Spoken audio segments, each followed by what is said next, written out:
Un routier trouve une commissaire de police inconsciente dans un champ de maïs, mais 4 hommes étaient déjà en train de revenir. Dites-moi en commentaire ce que vous avez pensé de cette histoire, en lui donnant une note de 0 à 10 et de quelle ville vous m'écoutez. J'ai très envie de savoir si mon histoire vous a plu et d'apprendre à vous connaître. Alors abonnez-vous à ma chaîne pour soutenir mon travail, je compte sur votre aide. Il y a un silence sur la route qui n'est pas une absence de son. C'est la présence de quelque chose qu'on n'a pas encore vu. J'ai appris ça avec les années, avec l'asphalte brûlé sous les pneus et l'aube collée à la vitre comme une buée froide. J'ai appris que la plaine prévient, avant de montrer, que les champs font du bruit quand il y a de la vie dedans, et qu'ils font un silence différent, plus dense et plus calme, quand cette vie a peur. Cette nuit-là de juillet, j'avais déjà avalé presque 400 kilomètres depuis Orléans. Le chargement, c'était du matériel agricole, assez lourd pour rendre le Scania paresseux dans les côtes. Et la chaleur était restée piégée dans la cabine depuis le début de l'après-midi, de cette façon que la Beauce a en plein été une touffeur sèche qui rend la chemise rêche, qui la fait ressembler à une seconde peau que vous n'avez pas demandé à avoir. J'avais bu 2 cafés à l'air de Bonneval, et pourtant mes yeux pesaient, ce n'était pas vraiment le sommeil. C'était cette fatigue de fond qu'on transporte quand personne ne vous attend au bout du voyage. La Nationale 10, entre Chartres et Le Mans, est une route que je connais par cœur. Je sais où les virages se referment sans prévenir. Je sais où le bitume s'affaisse après la pluie. Je sais où les camions s'arrêtent pour soulager le moteur dans les longues descentes. Cette nuit-là, je me suis arrêté sur un bas-côté en gravier, près d'un champ de maïs qui s'étendait dans l'obscurité des 2 côtés de la clôture, parce que ma vessie ne négociait pas avec l'horloge. Je suis descendu avec la lampe de poche de mon téléphone à la main, j'ai fait 2 pas hors de la portée des phares, et c'est là que le silence a changé. Ce n'était aucun son. C'était l'absence d'un son qui aurait dû être là. Le champ de maïs était trop immobile. Pas de vent, pas de grillon, rien. Le genre de quiétude qui s'installe quand quelque chose de vivant retient sa respiration dans le noir. Je suis resté figé. Le faisceau de la lampe a balayé le bord de la clôture sans rien trouver. Puis j'ai baissé un peu l'angle, j'ai éclairé le sol entre les pieds de maïs, et j'ai vu la main d'abord. Doigts ouverts sur la terre sèche, un bras étendu entre 2 rangées de plantes. J'ai avancé de 3 pas, j'ai écarté les feuilles avec l'avant-bras et la lampe a trouvé le visage. C'était une femme, allongée sur le côté, les cheveux attachés avec un élastique rouge, des vêtements déchirés en bas, pas déchirés comme dans une bagarre, mais déchirés comme par une course, par des ronces, par une chute. Son expression n'était pas celle du sommeil, c'était celle de quelqu'un qui a disjoncté. La bouche légèrement ouverte, les yeux fermés avec une tension que le sommeil n'aurait pas eue, et une tache sombre près de la tempe qui pouvait être de la terre ou quelque chose de pire. Je suis resté immobile pendant près d'1 minute. Je peux dire le temps parce que j'ai compté, sans le vouloir, sur les battements de mon cœur qui sortaient du rythme normal. Il battait vite et de façon irrégulière, la façon dont il bat quand on fait face à quelque chose que le cerveau n'a pas encore traité, mais que le corps a déjà compris. Je me suis accroupi lentement, les genoux dans la terre, et c'est exactement à cette seconde, la main tendue vers son épaule, que la lumière est venue de derrière. Des phares, 2 paires. J'ai regardé par-dessus mon épaule et j'ai vu le pick-up noir arrêté dans le virage, à environ 200 mètres. Les phares qui venaient de se rallumer soudainement. Les portières se sont ouvertes au même rythme, l'une après l'autre. 4 silhouettes sont descendues lentement, sans se presser, de la manière dont descendent ceux qui n'ont pas peur d'être vus. Je n'ai pas réfléchi. Je jure que je n'ai pas réfléchi. Je l'ai prise par les épaules et le dos, avec le soin qu'on a quand on ne sait pas ce qui est blessé, et je l'ai soulevée. Elle était trop légère pour la taille qu'elle semblait avoir. J'ai grimpé les 3 marches de la cabine en la portant dans mes bras, j'ai poussé la portière passager avec le coude, je l'ai installée sur le siège du mieux que je pouvais, je suis passé du côté conducteur et j'ai mis le Scania en mouvement avant même de fermer ma propre portière. Le bas-côté en gravier a fait le bruit que je craignais. le genre de fracas qui annonce à tout le monde en rase campagne que quelqu'un démarre en trombe. Dans le rétroviseur, les 4 silhouettes s'étaient arrêtées au bord de la route. Elles n'ont pas couru, elles ont juste regardé. D'une certaine manière, c'était plus effrayant que s'ils s'étaient mis à courir. J'ai roulé 20 kilomètres sans ralentir, la vision périphérique fixée sur le siège passager à chaque portion droite qui me permettait de quitter l'asphalte des yeux. Elle ne s'est pas réveillée. Elle respirait, ça je le confirmais à chaque intervalle. Elle respirait avec cette régularité lente de quelqu'un qui est très profondément en soi. La station-service Le Bon Voyage est apparue en haut d'un virage avec ses lumières jaunes habituelles et je suis entré sur le parking avec le camion encore en seconde, freinant plus que nécessaire, faisant un bruit de frein qui a réveillé Étienne, le pompiste, d'une sieste derrière son comptoir. J'ai coupé le moteur. Et c'est là, avec la lumière de la station entrant par la fenêtre, que je l'ai vraiment regardé pour la première fois. La quarantaine, le visage fermé même dans l'inconscience, comme si la méfiance était un muscle, comme si même inconsciente elle ne se permettait pas de paraître sans défense. Des cheveux sombres avec quelques fils blancs qu'elle n'essayait pas de cacher. Des mains de quelqu'un qui travaille. Pas le travail de la terre, mais le travail de bureau, de papier, du genre qui laisse une callosité au bout de l'index à force de tenir un stylo. Puis, j'ai vu l'étui de pistolet, vide, attaché à sa taille, en cuir sombre, le fermoir ouvert comme si quelqu'un avait pris l'arme à la hâte, ou comme si elle l'avait jeté avant de tomber, et de la poche latérale de son pantalon déchiré, à moitié dehors, à moitié dedans, un portefeuille plié qui avait glissé quand je l'avais installé sur le siège. J'ai pris le portefeuille sans trop réfléchir, pas pour fouiner, pour savoir s'il y avait un nom, un contact, quelqu'un à prévenir. Le portefeuille s'est ouvert. Et ce qui est apparu était une carte professionnelle plastifiée avec photo et tout.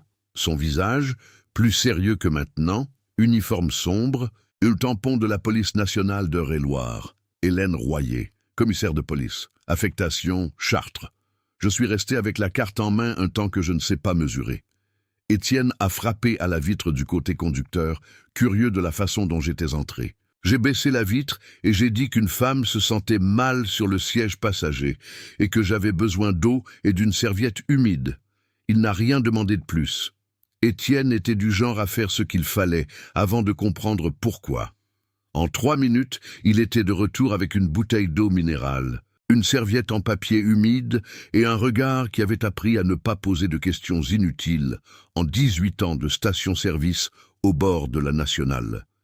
J'ai posé la serviette froide sur son front avec précaution. Elle ne s'est pas réveillée tout de suite. Elle est restée comme ça pendant encore 20 minutes, tandis que j'étais assis sur la chaise en plastique qu'Étienne avait tirée près du camion, buvant un café chaud qui était amer et que j'ai bu quand même, parce que l'amertume à ce moment-là semblait être le goût juste pour ce que je ressentais. Ce n'était pas de la peur, c'était cette chose qui n'a pas vraiment de nom. La sensation que la vie vient de prendre une direction que vous n'avez pas choisie et que vous ne savez pas encore si vous arriverez à suivre. J'ai pensé à Chloé. Je pensais toujours à Chloé quand la nuit devenait trop calme et que le café devenait trop amer. Ma fille de 29 ans qui ne m'appelait pas, qui ne répondait pas à mes messages, qui avait construit toute une vie à Chartres, la même ville où je passais chaque semaine, sans que je sache le numéro de l'appartement où elle vivait. Non pas parce que je n'avais pas essayé de le découvrir, mais parce qu'il y a une limite à combien une personne peut s'imposer à quelqu'un qui ne veut pas être trouvé par elle. J'avais abandonné Chloé quand elle avait 12 ans. Pas d'un coup, pas avec une valise à la porte. J'avais disparu petit à petit, voyage après voyage, jusqu'à ce que les voyages deviennent des mois et les mois presque 3 ans. Quand je suis revenu, Sylvie était déjà partie avec un autre homme, et Chloé avait ce regard que j'ai reconnu à l'instant où je l'ai vu, le regard d'un enfant qui a appris tôt que compter sur quelqu'un est le début de la déception. J'avais mis ça dans les yeux de ma propre fille, et je n'ai jamais trouvé les mots justes pour défaire ce que les mots ne défont pas. J'ai été tiré de cette pensée quand elle a bougé. D'abord un mouvement de l'épaule, puis les doigts se refermant sur le siège en cuir du camion, puis les yeux s'ouvrant, pas d'un coup, mais d'une manière très contrôlée, comme si avant de montrer qu'elle était réveillée, elle avait besoin de comprendre d'abord où elle était. Ses yeux ont trouvé le plafond de la cabine, puis le pare-brise, puis la station-service, puis moi. La première chose qu'elle a dite, d'une voix rauque et sèche de quelqu'un qui est resté longtemps sans eau, fut « Où est mon arme ?» Et j'ai dit la vérité, que je n'avais vu aucune arme. Elle m'a regardé pendant environ 3 secondes avec une expression que je connaissais, l'expression de quelqu'un qui évalue à quel point ce qu'il a entendu est un mensonge. Puis elle est restée silencieuse, à regarder par la fenêtre le parking de la station, Étienne, qui faisait semblant de balayer le bitume à 10 mètres de là, et a cessé de chercher l'arme comme si elle avait décidé que cela pouvait attendre. Combien de temps suis-je restée inconsciente? Environ 2 heures. Elle a passé la main sur sa tempe, a eu une expression de douleur qui a duré une demi-seconde et a disparu. J'ai besoin d'un hôtel au Mans. Ce n'était pas une demande, c'était une déclaration. Le genre de déclaration que ceux qui ont l'habitude de commander font sans se rendre compte qu'ils commandent. J'ai dit que d'accord. J'ai pris le café, je le lui ai donné. Elle l'a bu sans remercier, mais avec les 2 mains autour du gobelet. Et ce petit geste, les 2 mains comme si elle avait besoin de la chaleur, a été la première chose humaine que j'ai vue en elle cette nuit-là. Nous avons roulé jusqu'au Mans, presque sans parler. Je l'ai déposée devant un hôtel de bord de route qu'elle a indiqué, un endroit qu'elle connaissait sans avoir besoin de panneau, ce qui m'en a dit plus que n'importe quel mot sur le nombre de fois où elle était passée par là. Elle est descendue, a claqué la portière, a fait 2 pas et s'est arrêtée. Elle m'a tourné le dos pendant environ 2 secondes. Puis elle a tourné la tête, mais pas tout le corps, juste assez pour que je voie son profil. « Merci », a-t-elle dit. « Juste ça. » Et elle est entrée. Je suis resté sur le parking de l'hôtel un temps que je ne saurais dire, le moteur tournant, l'odeur de diesel et de poussière de la plaine entrant par la fenêtre, et cette sensation d'oubli, comme quand on quitte la maison avec la certitude d'avoir laissé quelque chose d'important sur la table, mais sans réussir à se souvenir de quoi. Puis j'ai repris la route, j'ai pris la nationale, et j'ai continué. Parce que c'est ce qu'on fait, parce que c'est ce que j'ai toujours fait, mais quelque chose, cette nuit-là, avait changé de place en moi, et je ne savais pas encore comment s'appelait ce que c'était. 3 jours plus tard, j'étais de retour sur la même nationale, chargeant maintenant du soja du Mans vers un silo à Orléans. Le chargement était plus léger que le précédent, mais la pensée pesait différemment.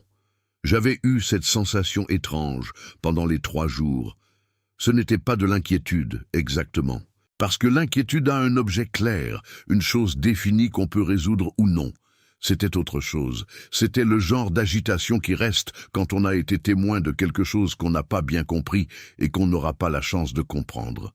Je me suis arrêté à la station Le Bon Voyage, plus par habitude que par nécessité. Le réservoir avait encore de la marge. Mais le café y était bon, et Étienne tenait compagnie sans exiger la conversation.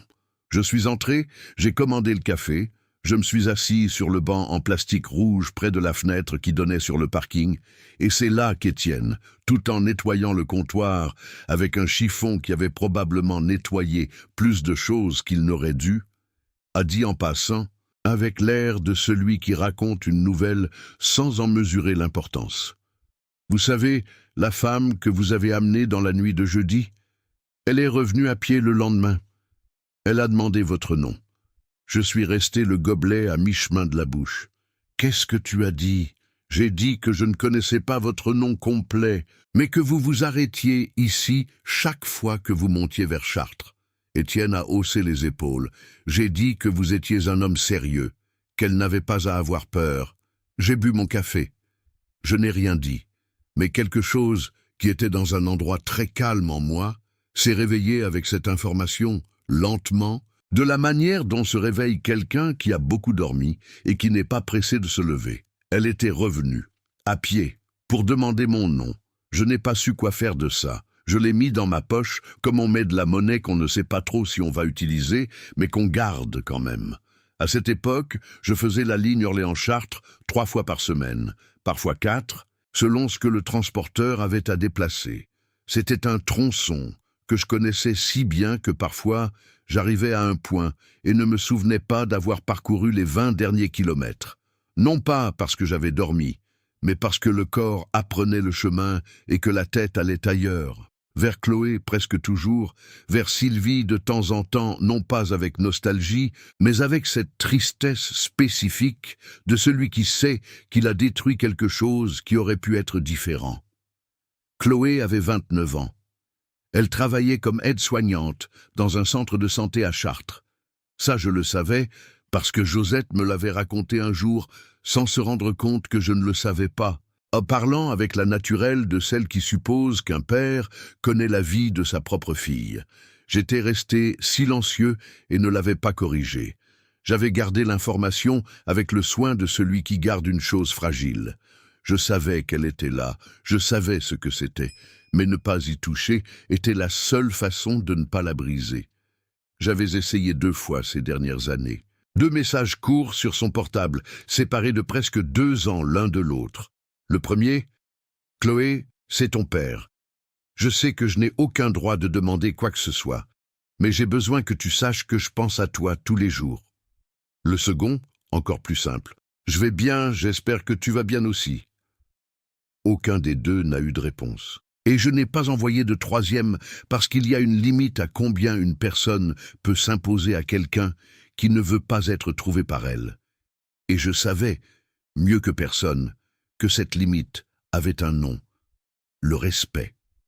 Le même respect que je n'avais pas eu quand je disparaissais et réapparaissais dans sa vie comme bon me semblait, quand elle était enfant et ne pouvait pas choisir. Maintenant, elle pouvait choisir, et elle avait choisi le silence. Je portais ça avec le chargement, à chaque voyage. C'était le genre de poids qui n'apparaît pas sur la balance du poste de pesage, mais que vous sentez sur vos épaules de la même manière. Le bistrot de Josette se trouvait à l'angle d'une impasse dans le centre de Chartres, dans une vieille bâtisse aux murs épais et aux fenêtres en bois peintes d'un bleu délavé qui semblait résister au temps plus par entêtement que par solidité. Josette avait 68 ans et avait hérité de l'endroit de sa mère qu'il avait hérité de son père, et la recette de la blanquette de veau avait cette continuité aussi. Passée de main en main sans jamais être écrite nulle part. Parce qu'une bonne recette n'a pas besoin de papier, elle a besoin de quelqu'un qui s'en souvienne. Je m'arrêtais là tous les jeudis depuis que j'avais commencé à faire cette ligne, il y a une 12aine d'années. Josette me connaissait par le surnom que mes collègues de la route me donnaient, JP, et savait que j'arrivais entre 11h30 et midi, que je voulais un café avant le plat, que je n'aimais pas la télévision allumée pendant que je mangeais, et que je ne demandais jamais l'addition à voix haute, je laissais juste l'argent sous le verre. C'est un de ces jeudis, 2 semaines après la nuit dans le champ de maïs, qu'elle est entrée. J'étais à ma place habituelle, le coin du fond près de la fenêtre qui donnait sur la cour, l'assiette à moitié vide et la pensée dans cet endroit vague où elle se trouve quand on mâche en pilote automatique. J'ai entendu la porte du fond s'ouvrir. Pas la porte de la rue, celle du fond, que Josette utilisait pour recevoir les fournisseurs et laissait parfois déverrouiller pour ceux qui connaissaient l'accès par la ruelle latérale. J'ai levé les yeux. Elle était revenue à ce qui devait être sa normalité. Les cheveux coiffés, attachés différemment de l'élastique rouge de cette nuit-là, en un chignon plus contrôlé, avec une pince en métal sur le côté. Tenue de travail, pantalon sombre, chemisier boutonné, le genre de combinaison qui dit « Je ne suis pas ici pour être regardé, je suis ici pour travailler ». Posture fermée, les épaules légèrement rentrées, le menton dans une ligne droite qui n'invitait pas à l'approche. Mais les yeux. Les yeux avaient quelque chose qui n'avait pas bien fermé. Comme une porte qui a gondolé avec l'humidité et ne touche plus le dormant, de l'extérieur, elle semble fermée, mais n'importe quelle pression l'ouvre. Elle a traversé la salle vide, il était encore tôt pour le rush du déjeuner. Et s'est arrêtée de l'autre côté de ma table. Elle n'a pas demandé la permission. Elle s'est assise, Josette est apparue au passe-plat de la cuisine pendant 2 secondes et a disparu. Elle faisait semblant de n'avoir rien vu, ce qui signifiait qu'elle voyait tout. « Je voulais vous remercier », a dit Hélène. « Ce n'est pas la peine, ai-je dit. » Elle est restée silencieuse. Je suis resté silencieux. Le ventilateur de plafond tournait lentement, projetant l'odeur d'ail et de laurier du fond de la salle vers l'avant, dans un cycle qui ne résolvait pas la chaleur, mais donnait quelque chose à suivre aux yeux. « Vous avez vu ma carte ?» a-t-elle dit. Ce n'était pas une question. « Oui, ai-je dit. Je n'en ai parlé à personne. » Elle m'a regardé d'une manière que j'ai reconnue après un moment, c'était l'évaluation. La façon dont ceux qui travaillent avec le mensonge toute leur vie apprennent à mesurer ce qui est vrai. Non pas par ce que la personne dit, mais par ce qu'elle fait avec son corps en le disant. Je n'ai pas bougé. J'ai laissé son regard passer sur moi comme un rayon X, parce que je n'avais rien à cacher et je savais qu'essayer de cacher quoi que ce soit, même innocent, semblerait coupable. Elle a détourné le regard la première. « Comment vous appelez-vous » a-t-elle demandé. « Jean-Pierre. JP, pour ceux qui me connaissent. Jean-Pierre. » Elle a répété comme si elle enregistrait, archivait. « Vous vous arrêtez ici toutes les semaines, tous les jeudis. » Elle a hoché la tête d'un geste minimal. Puis elle a regardé par la fenêtre de la cour, un vieux manguier, un chat roux dormant sur le mur, la lumière du soleil de novembre qui brûlait déjà avant midi. Nous sommes restés comme ça un temps qui aurait été inconfortable avec n'importe qui d'autre. Avec elle, ce n'était pas de l'inconfort. C'était autre chose. Le genre de silence qui s'installe entre deux personnes qui ont déjà traversé beaucoup de choses, chacune de leur côté, et n'ont pas besoin de remplir l'air de mots pour prouver qu'elles existent. Josette lui a apporté un café sans que personne n'ait rien demandé. Hélène a regardé le verre, a regardé Josette et a dit « merci » d'une manière différente de celle dont elle m'avait remercié, plus douce, plus réelle. Josette a fait un petit sourire et a disparu dans sa cuisine. « Vous êtes d'ici » a-t-elle demandé. « Je suis de Châteaudun, mais ça fait une 20aine d'années que je ne reste nulle part. La route est devenue mon adresse. Famille. » Le mot s'est posé au centre de la table comme un objet lourd. « Une fille, ai-je dit. À Chartres. » Hélène a attendu. Elle savait, par formation ou par instinct, que cette phrase avait une suite. « On ne se parle pas, ai-je complété. » Elle n'a pas dit « quel dommage ». Elle n'a pas dit « ça doit être difficile ». Elle est restée silencieuse, et ce silence a été la chose la plus respectueuse que quelqu'un aurait pu faire avec cette information. « J'ai un fils », a-t-elle dit après, avec le même poids que j'avais utilisé. « À Orléans. On se parle, mais on ne se dit plus rien de vrai depuis longtemps. Je n'ai pas demandé pourquoi. Elle n'a pas demandé pourquoi pour moi. Et c'est exactement cet accord tacite qui a fait que quelque chose s'est installé entre nous. Pas encore la confiance, mais le sol sur lequel la confiance pourrait, avec le temps, se construire. Elle est partie avant moi. Elle a laissé de l'argent pour le café sous le verre, de la même manière que je le faisais toujours, et est partie par la porte d'entrée sans regarder en arrière. Josette est venue nettoyer la table et est restée un instant immobile, regardant l'endroit où Hélène s'était assise. « Cette femme porte quelque chose de lourd, » a-t-elle dit, pas à moi, presque à elle-même. « C'est vrai, ai-je acquiescé. »« Vous aussi, » a-t-elle dit, et elle est partie avec les verres sans me donner la chance de répondre.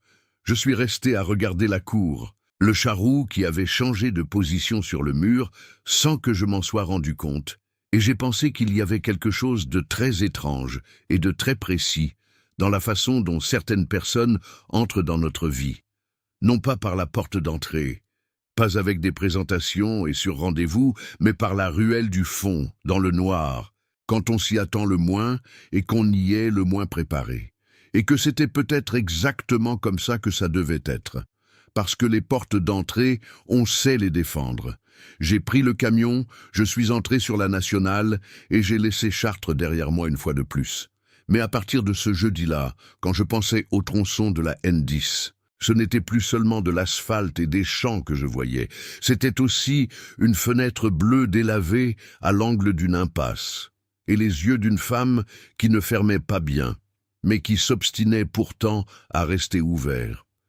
Les jeudis ont commencé à changer de texture sans que je m'en aperçoive sur le moment.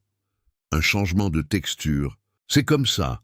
On ne le sent pas pendant que ça arrive, seulement après, quand on regarde en arrière, et qu'on voit que le tissu est devenu différent. Le premier jeudi après nos retrouvailles au bistrot, Hélène n'est pas venue. Le deuxième non plus. J'ai mangé ma blanquette dans le même coin que d'habitude, j'ai bu mon café, et je suis parti sans rien dire à Josette, qui n'a rien dit non plus, ce qui était une façon de tout dire. Le troisième jeudi, elle est de nouveau entrée par la porte du fond, à la même heure, et s'est assise sur la même chaise, comme si elle était partie 10 minutes plus tôt. Elle n'a pas expliqué son absence. Je n'ai pas posé de questions. Cet accord silencieux est devenu la grammaire de notre relation, une langue sans mots inutiles, construite uniquement de choses qui comptaient. Hélène parlait peu d'elle-même directement, mais elle en disait long quand on prêtait attention à ce qu'elle ne disait pas. J'ai appris à lire les intervalles. Quand elle marquait une pause au milieu d'une phrase et regardait par la fenêtre de la cour, c'est qu'elle s'était approchée de quelque chose qu'elle n'était pas prête à nommer. Quand elle répondait brièvement et changeait de sujet, c'est que le sujet précédent était encore trop vif pour être remué. Quand elle riait, et elle riait rarement, mais quand elle le faisait, c'était sincère, un rire qui commençait dans la poitrine avant d'atteindre la bouche. C'est qu'elle avait baissé la garde une seconde, sans le vouloir. J'ai appris cette langue sans me rendre compte que je l'apprenais. Un après-midi d'avril, la pluie a noyé Chartres tout entière, d'une manière que cette région connaît quand elle décide de pleuvoir pour de vrai. Pas une bruine, pas un crachin, mais un mur d'eau qui tombe verticalement et dru, qui fait briller l'asphalte d'un orange sous les lampadaires et qui transforme la rue en rivière en moins de 10 minutes. Le bistrot de Josette s'est retrouvé isolé.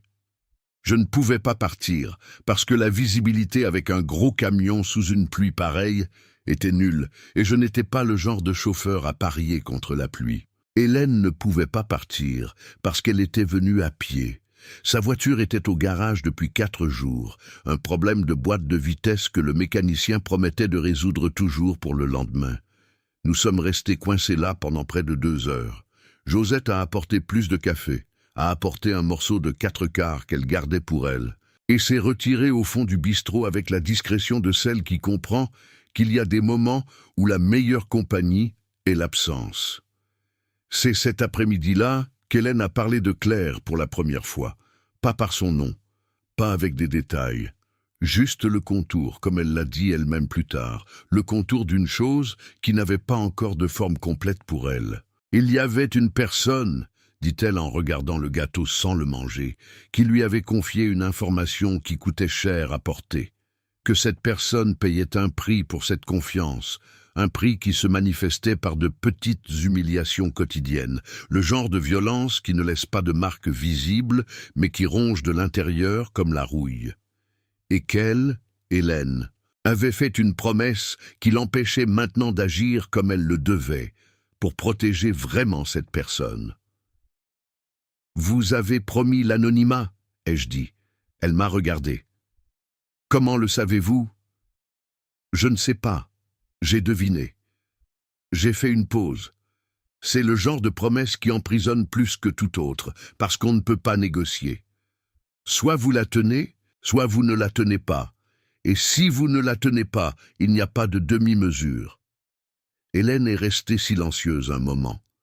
La pluie battait sur le toit en zinc du bistrot avec cette insistance qui a la qualité d'un argument, d'une chose qui ne s'en va pas juste parce qu'on le veut. Il y a des gens qui ne devraient pas avoir de pouvoir, a-t-elle dit. Et dans cette phrase, il y avait une vieille colère, du genre qui mûrit avec la personne qui ne brûle plus mais qui chauffe encore. Non pas parce qu'ils sont mauvais, parce qu'ils sont installés dans le pouvoir qu'ils ont et n'ont jamais eu à rendre de compte. Et quand quelqu'un menace de demander ses comptes, ils ont des ressources que nous, qui voulons bien faire, n'avons pas. Je n'ai pas compris tous les détails. Je ne les comprendrai jamais, parce que ce monde de commissariat, d'enquête et de politique locale était trop éloigné de mon monde de route et de chargement. Mais j'ai compris le noyau. J'ai compris parce que je connaissais ce noyau de l'intérieur. La sensation de faire ce qui est juste et de perdre quand même. D'avoir la raison de son côté, mais pas la force. « Vous avez peur ?» ai-je demandé. Elle a respiré profondément. Ça a pris du temps. « Pas pour moi », a-t-elle dit. Finalement, de faire une erreur par rapport à elle. Ce « elle » était tout. C'était la mesure de l'importance qu'Hélène accordait à Claire, plus qu'à l'enquête, plus qu'à sa carrière, plus même, peut-être, qu'à sa propre sécurité. Je suis resté silencieux. La pluie a commencé à diminuer petit à petit, comme la pluie de la Beauce s'en va. Soudainement, comme si elle s'était souvenue d'un autre rendez-vous. « Je connais ce genre d'insomnie, ai-je dit, quand le silence est devenu trop grand. » Elle m'a regardé, non pas avec curiosité, mais avec reconnaissance. Le genre de regard qui se produit lorsque deux personnes réalisent en même temps qu'elles portent des poids différents avec le même muscle. « Quelle est la vôtre ?» a-t-elle demandé doucement. « Ma fille, ai-je dit. Je l'ai abandonnée quand elle avait 12 ans, pas d'un coup, vous savez. J'ai disparu petit à petit, voyage après voyage, jusqu'à devenir une absence complète. Quand je suis revenu, elle avait déjà appris à ne pas avoir besoin de moi. J'ai marqué une pause. La phrase suivante a mis plus de temps que les autres parce qu'elle devait passer par un endroit que je verrouillais habituellement. Le pire, ce n'est pas qu'elle ne me pardonne pas. Le pire, c'est qu'elle a raison de ne pas pardonner. Et je le sais, et même en le sachant, je ne trouve pas la bonne façon de dire que je le sais. Hélène a tout écouté sans m'interrompre, sans faire une mine apitoyée, que j'aurais détestée, sans donner de conseils que j'aurais aussi détestés. Elle a juste écouté, puis elle a dit « Savoir qu'on a eu tort et ne pas réussir à dire qu'on le sait, c'est une prison personnelle. » C'est ça, ai-je dit.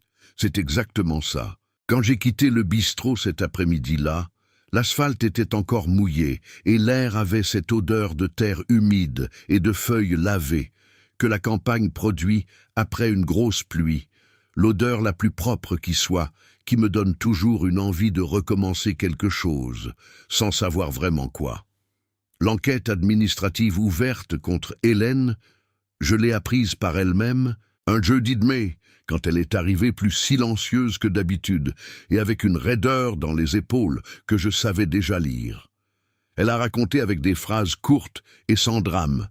Richard Morel avait utilisé les bons contacts pour planter la graine du doute au bon endroit. Et la graine avait germé sous la forme d'une procédure administrative qui la suspendait temporairement de ses fonctions pendant qu'elle était enquêtée pour une supposée persécution personnelle d'un fonctionnaire. Persécution personnelle, ai-je répété lentement pour comprendre l'ampleur de l'inversion. C'est comme ça qu'ils appellent ça quand un commissaire enquête sur une irrégularité impliquant des gens avec des amis haut placés, a-t-elle dit. La voix était plate. C'était la voix de quelqu'un qui a déjà traité la colère et qui est maintenant de l'autre côté, sur le territoire froid de la détermination.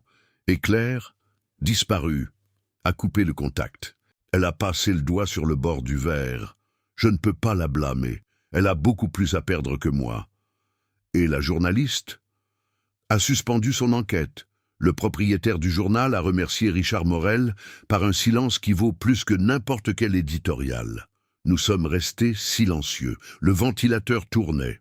Le chat roux sur le mur de la cour avait été remplacé par un moineau qui restait immobile dans la même position, comme s'il écoutait aussi. « Qu'est-ce que vous allez faire ?» ai-je demandé. Elle a levé les yeux de son verre et m'a regardé d'une manière que je n'avais pas encore vue en elle. Pas la dureté du commissaire, pas la prudence de celle qui évalue, mais quelque chose de plus nu, de plus direct, de plus lourd. « Je ne sais pas », a-t-elle dit, et ces 3 mots ont coûté très cher à celle que je connaissais assez pour savoir qu'admettre ne pas savoir était l'un des gestes les plus difficiles qu'elle puisse faire. La semaine suivante, un mardi qui n'était pas un jour de jeudi ni de bistrot, je me suis présenté à la porte de son appartement. Je n'avais pas été invité, je n'avais pas prévenu.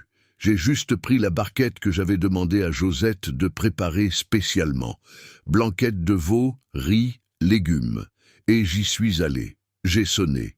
Il a fallu un certain temps pour qu'elle réponde à l'interphone. Et quand elle l'a fait, sa voix avait cette gravité de celle qui est prise au dépourvu. « Qui est-ce ?»« JP » ai-je dit. J'ai apporté à manger. Silence d'environ 10 secondes. « Vous savez où j'habite ?» Josette m'a donné l'adresse. Ne me demandez pas comment elle le sait, parce que je n'ai pas demandé non plus. Un autre silence. Puis le clic du portail qui s'ouvre. J'ai monté les escaliers, j'ai frappé à la porte. Elle a ouvert. Elle était en tenue d'intérieur, les cheveux lâchés, les yeux rouges d'une manière qu'elle a essayé de dissimuler en tournant la tête sur le côté. Je n'ai rien dit sur ses yeux. Je suis passé devant elle. Je suis entré dans la cuisine. J'ai posé la barquette sur la table. J'ai sorti les contenants un par un. Et j'ai dit que la blanquette était encore chaude si elle la mangeait tout de suite. Elle est restée plantée à l'entrée de la cuisine à me regarder faire. « Pourquoi êtes-vous venu ?» a-t-elle demandé. « Parce que c'est mardi, et que vous ne mangez pas correctement quand vous êtes seule et inquiète. » J'ai pris 2 assiettes dans le placard ouvert. « Je peux utiliser celle-ci ?» Elle est restée immobile 1 seconde de plus. Puis elle est entrée dans la cuisine, a tiré une chaise et s'est assise. Nous avons mangé sans beaucoup parler. De temps en temps, elle disait quelque chose de simple. Que la viande était tendre, que Josette avait un don qui ne s'enseigne pas. Et j'acquiesçais. Et le silence entre une phrase et l'autre était le bon genre de silence. Celui qui n'existe qu'entre des personnes qui ont déjà dépassé le stade où il faut remplir l'air de mots. Quand nous avons fini, elle est restée à regarder par la fenêtre de l'appartement qui donnait sur une rue latérale avec les lampadaires encore éteints du jour, et a dit, sans me regarder, « Mon fils va savoir ce qui se passe. » Pas par ma bouche, par la bouche de quelqu'un qui va déformer les faits pour lui de la manière qu'il l'arrange. Et il a déjà suffisamment de raisons de penser que j'ai tout fait de travers. Cette phrase a ouvert une partie de la conversation que j'ai reconnue de l'intérieur. Les enfants et les parents sont pareils là-dessus, ai-je dit. L'histoire qu'on ne leur raconte pas, quelqu'un d'autre s'en charge. Et la version du premier qui parle est celle qui reste. Elle a tourné son visage vers moi. Vous avez raconté votre version à votre fille. Non, je n'ai jamais su comment. J'ai fait une pause. C'est peut-être trop tard. Ou peut-être que vous n'avez pas encore trouvé le bon moment, a-t-elle dit. Ce n'était pas une consolation. C'était une observation. Et je savais la différence parce que j'avais déjà reçu les deux. J'ai fait la vaisselle avant de partir. Elle m'a rejoint, séchant pendant que je lavais, et nous sommes restés comme ça un moment, dans ce petit rituel domestique qui est l'une des choses les plus honnêtes que 2 personnes peuvent faire ensemble. Quand je suis parti, elle est restée sur le pas de la porte de son appartement et a dit, d'une voix qui avait perdu un peu de son armure, « Merci, JP. » Cette fois, c'était différent des autres fois où elle avait dit merci. Cette fois, il n'y avait pas de protocole. Il y avait un poids réel, du bon. Je suis descendu, je suis monté dans le camion, et je suis resté un moment les mains sur le volant avant de démarrer le moteur. J'ai pensé à Chloé, à l'adresse que je ne connaissais pas, à la version de son histoire que je n'avais jamais racontée parce que je n'avais jamais trouvé le bon moment, comme Hélène l'avait dit, ou parce que j'avais peur, ce qui était la vérité la plus honnête, que je me permettais rarement de dire à voix haute, même à moi-même. Le bon moment. Peut-être qu'il n'existait pas. Peut-être que le moment était n'importe lequel, du moment qu'on avait le courage de le traverser. J'ai démarré le moteur et je suis entré dans la nuit de Chartres avec la plaine à l'extérieur sombre et silencieuse et quelque chose dans ma poitrine qui commençait à se déplacer en direction de quelque chose que je ne savais pas encore nommer, mais que je sentais comme on sent le vent avant de voir la pluie. Denis est arrivé à Chartres un après-midi d'août sans prévenir personne. Je l'ai su parce que j'étais garé de l'autre côté de la rue, attendant une livraison en retard. Quand j'ai vu sa voiture freiner brusquement devant l'immeuble d'Hélène, une Golf blanche avec le pare-choc cabossé, immatriculée dans le Loiret, le genre de voiture de quelqu'un qui travaille beaucoup et économise sur tout, sauf sur l'essence. Il est descendu avant que le moteur ne se soit complètement arrêté, a claqué la portière avec force, et est resté sur le trottoir, la mâchoire serrée d'une manière que j'ai immédiatement reconnue. C'était la mâchoire d'un fils, avec une vieille colère qui avait trouvé un nouveau carburant. Hélène est descendue de l'immeuble 2 minutes plus tard. Elle avait été prévenue par l'interphone, donc elle savait qui c'était, mais son visage montrait qu'elle n'avait pas eu assez de temps pour se préparer. J'aurais dû partir, ce n'était pas mon combat, pas mon terrain, mais je suis resté, pas par curiosité, par reconnaissance, parce que j'avais déjà vu cette scène, mais de l'autre côté, sauf que c'était moi qui avais la mâchoire serrée et la colère qui ne tenait pas dans la poitrine. La dispute a eu lieu sur le trottoir, sans cris, ce qui est pire qu'avec des cris. Les deux parlant bas et fermement, avec cette retenue de ceux qui savent que s'ils se lâchent, ils diront des choses sur lesquelles on ne revient pas. Je n'entendais pas les mots de la distance où j'étais, mais je lisais les corps, Denis pointant le doigt. Hélène avec les bras croisés au début, puis avec les bras tombant le long du corps, ce qui est le geste de celui qui renonce à se défendre.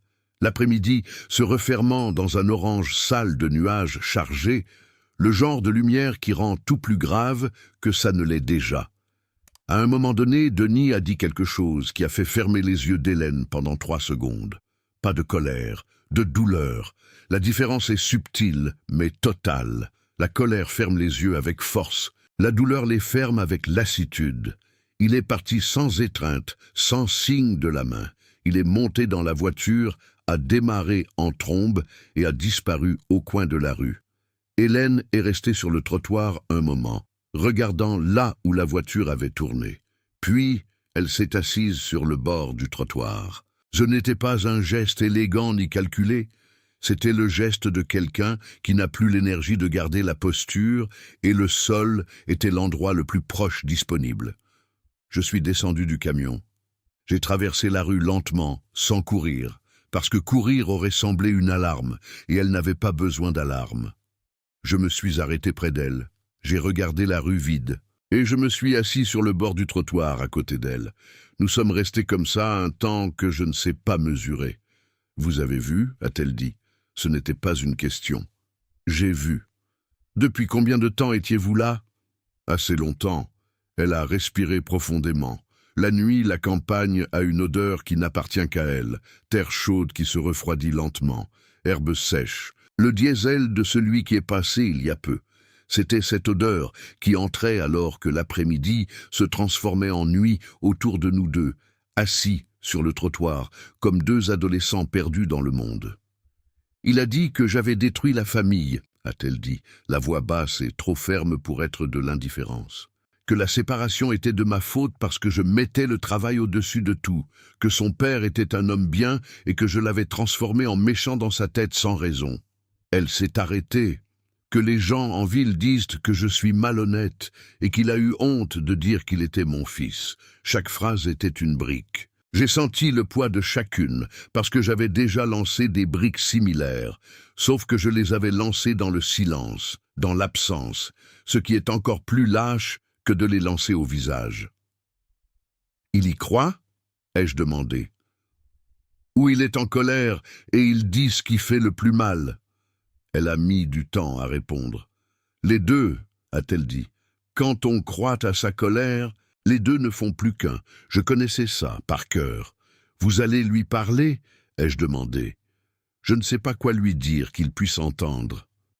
Elle a tourné son visage vers moi, et la lumière du lampadaire qui venait de s'allumer a projeté une ombre sur l'angle de son menton qui la faisait paraître plus âgée et plus jeune à la fois. Il y a des choses que la personne doit être prête à recevoir, et il n'est pas prêt. Peut-être que vous ne pouvez pas attendre qu'il soit prêt, ai-je dit. Elle m'a regardé. « Comment avez-vous appris ça ?» a-t-elle demandé.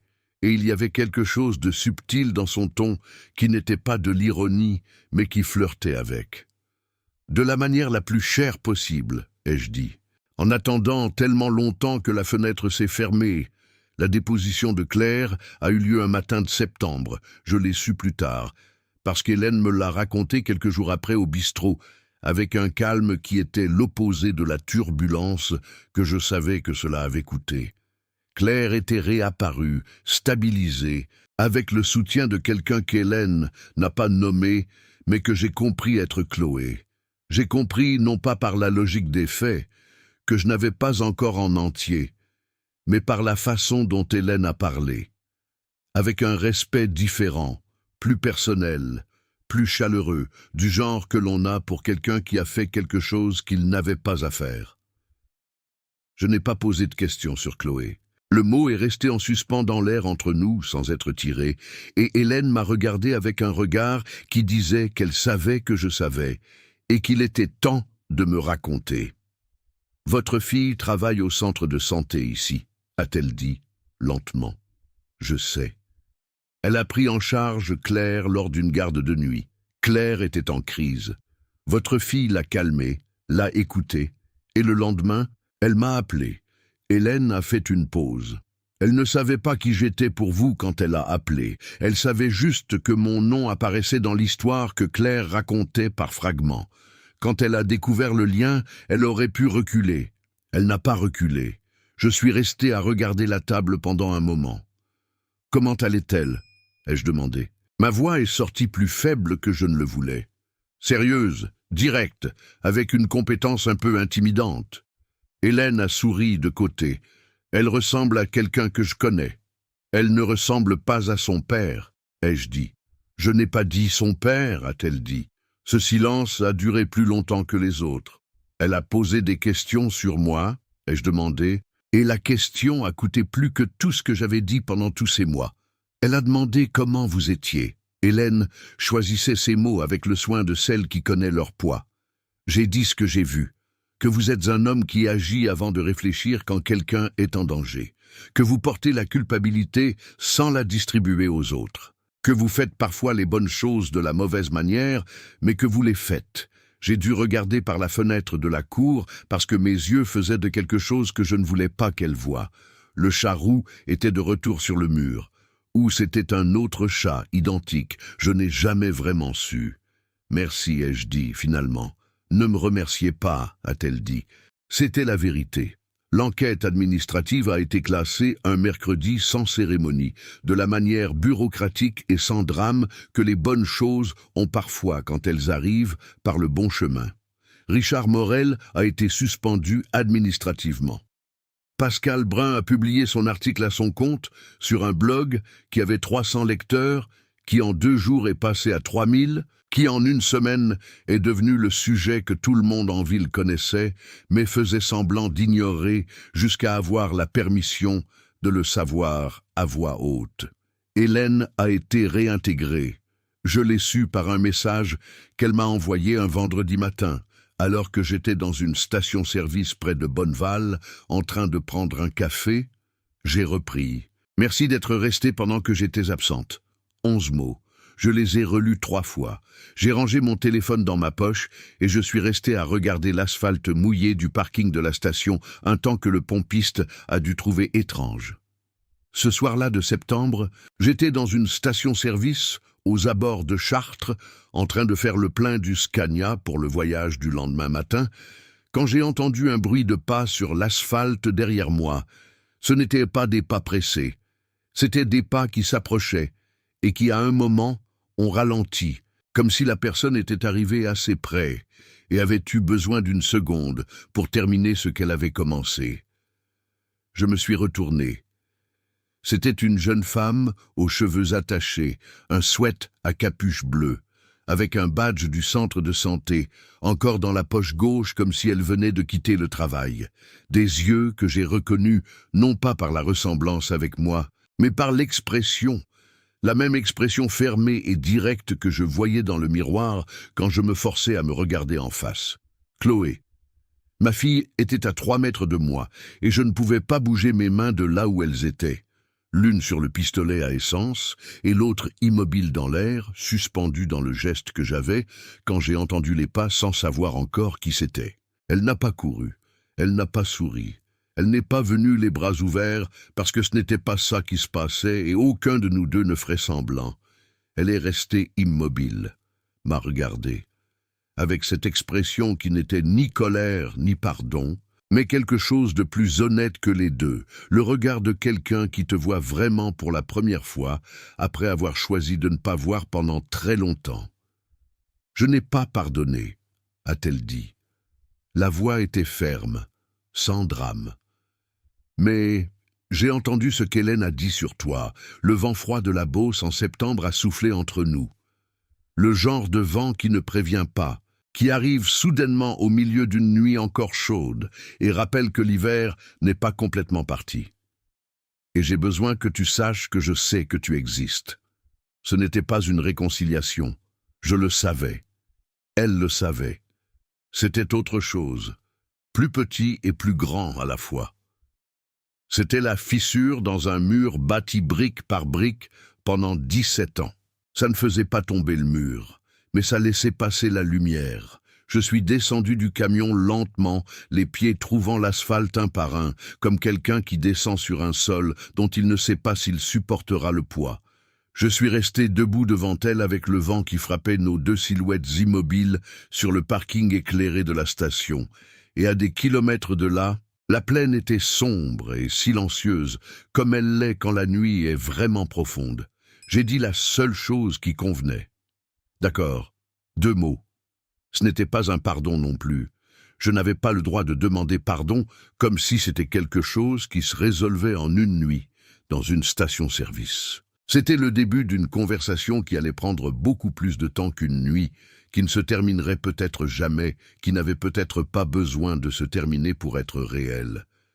Elle a hoché la tête une fois, a tourné les talons, et est repartie par le même chemin, ses pas sur l'asphalte s'éloignant lentement, sans hâte, sans regarder en arrière, non pas parce qu'elle fuyait, mais parce qu'elle n'en avait plus besoin.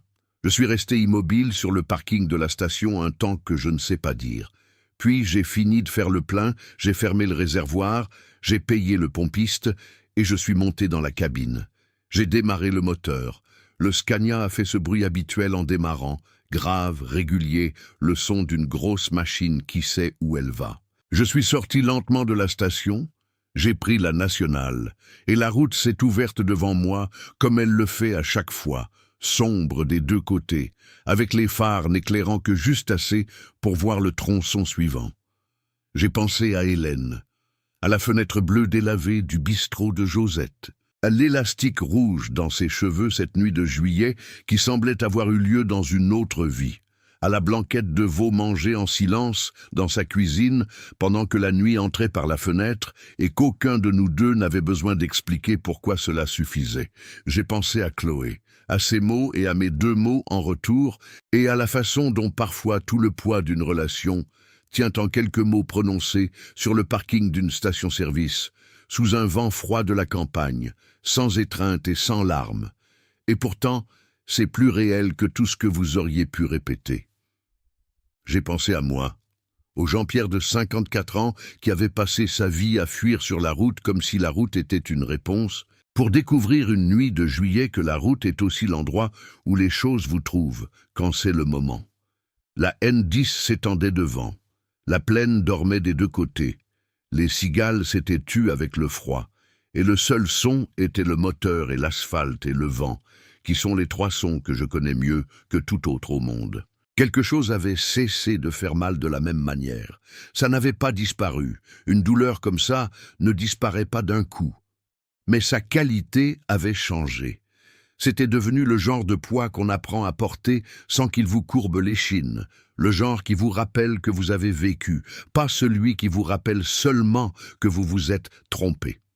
La route continuait, le camion continuait, et je continuais avec, ce qui était la seule chose qui importait, continuer, et cette fois non pas en fuyant quelque chose, mais en allant vers quelque chose qui n'avait pas encore de forme complète, qui n'avait pas encore de nom certain, mais que je sentais comme on sent l'aube avant de voir la lumière, à la façon dont l'obscurité commence, lentement et soudainement. à être un peu moins sombre.